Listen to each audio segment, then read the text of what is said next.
Hi friends, இப்போ கர படத்தோட டைரக்டர் விக்னேஷ் ராஜா நம்ம தல அஜித் சாரை பற்றியும் அண்ட் மங்காத்தா படத்தை பற்றியும் பேசியிருக்காரு.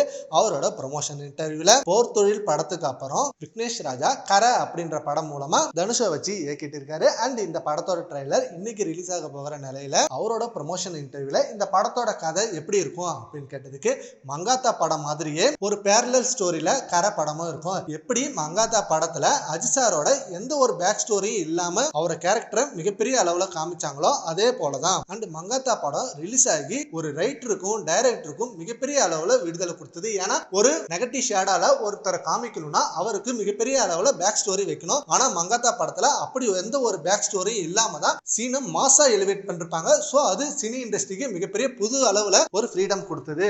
அண்ட் அதே போல கர படத்திலையும் இவன் ஒரு சாதாரண ஹீரோலாம் இல்ல, இவன் ஒரு சுயநிலை முக்கியவன் தான்.